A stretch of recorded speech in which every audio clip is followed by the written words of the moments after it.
আমার উম্মাত গোপন পাপে লিপ্ত হবে, এইটা আমার ভয়। আমার উম্মাত গোপন পাপে লিপ্ত হবে, এইটা আমার ভয়। 20 বছর আগে মোবাইলে এত গোপন পাপ হতো, এটা কেউ জানতো না। 20 বছর পরে আরো কত গোপন পাপের পথ বের হবে তা মানুষ জানে না।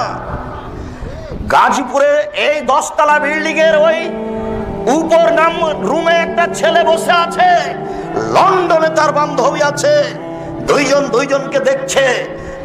দুইজনকে দেখতে গিয়ে গায়ের কাপড় খুলতে খুলতে গাজীপুর 20 তলার উপরে ওই রুমে সে নগ্ন হয়ে গেল। লন্ডনে মেয়েটি নগ্ন হয়ে গেল।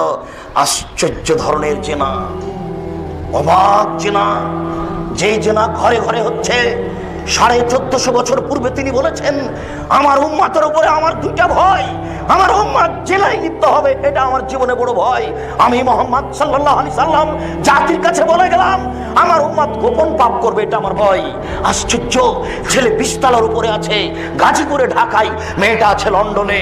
দুইজন দুই ঘরে কাপড় খুলে দিয়েছে।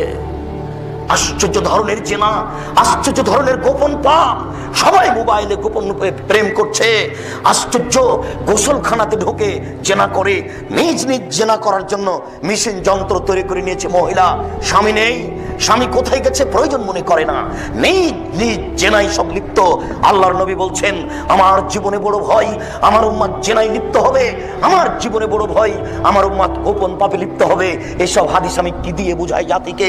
হাদিস তো 1450 বছর থেকে হাদিসে পড়ে আছে।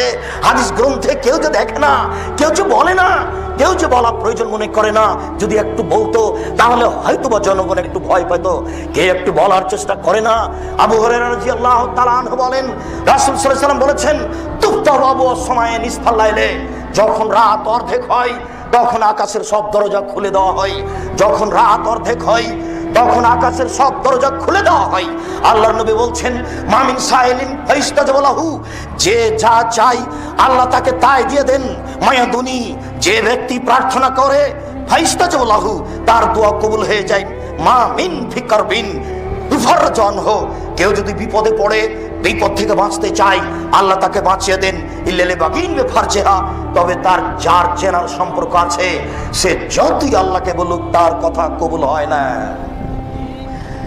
আবার শুনুন সম্মানিত উপস্থিতি, আবু হুরায়রা রাদিয়াল্লাহু তাআলা আনহু বলেন, আল্লাহর নবী বলেছেন, ইন্নাল্লাহা ইয়াদনু মিন খালকিহি ইয়াগফিরু মান ইস্তাগফির, নিশ্চয় আল্লাহ মানুষের নিকটে থাকেন যে ক্ষমা চায় তাকে ক্ষমা করে দেন।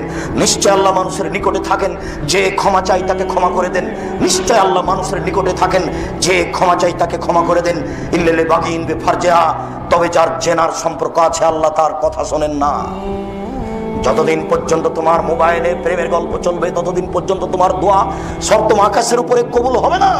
তুমি দাখিল ম্যাট্রিক পরীক্ষা দিয়ে এসেছো, ইন্টার পরীক্ষা দিয়ে এসেছো, তুমি রাতে অন্ধকারে অঝোর নয়নে যদি কাঁদো তোমার দোয়া কবুল হবে না। তোমার মা বোরখা পরে থাকে, তাহাজ্জুদ পড়ে যদি অঝোর নয়নে কাঁদে তোমার মায়ের দোয়া কবুল হবে না। যেহেতু তোমার মা মোবাইলে প্রেমের গল্প করে, আমি তোমাকে কি দিয়ে বুঝাই? রাসূল সাল্লাল্লাহু আলাইহি ওয়াসাল্লাম এভাবে বলেছেন। সম্মানিত উপস্থিতি, উমামা বাহিলি রাদিয়াল্লাহু তাআলা আনহু বলেন, আল্লাহর নবী বললেন, ইন্নী কুনতু নাইমান, আমি একদা রাত্রে ঘুমিয়েছিলাম। ফাতায়ানি রাজুলানে, দুইজন মানুষ আমার পাশে আসলো। ফাখাজাবি সাবাইয়া, তারা আমার ডান বাহু আর বাম বাহু ধরলো। এক খেয়ালে আমার দিকে চেয়ে থাকেন। যে যেখানে আছেন দোকানপাট বন্ধ করে, চলাচল বন্ধ করে, ক্রয় বিক্রয় বন্ধ করে এক পায়ে দাঁড়িয়ে হলে দেখতে পান আর না পান কান লাগিয়ে থাকেন। ইচ্ছে করলে সময় বের করা যাবে না। বক্তব্য শেষ হয়ে গেলে ইচ্ছা করলে আপনাকে আমি সময় দিতে পারবো না। সম্মানিত দিনী ভাই, আপনি একটু দয়া করে অপেক্ষা করুন, আপনার কিছু না কিছু উপকার করবো ইনশাআল্লাহ।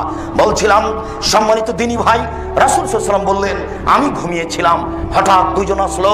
একজন আমার ডান হাত ধরলো, একজন আমার বাম হাত ধরলো, ধরে আমাকে নিয়ে চলে যাচ্ছে। ভাইজান বেকমিন, হঠাৎ দেখি অনেক মানুষ আসাধ্য শাইন ইন্তেফাখান ফুলে ফেপে 20 হাত, 30 হাত, 40 হাত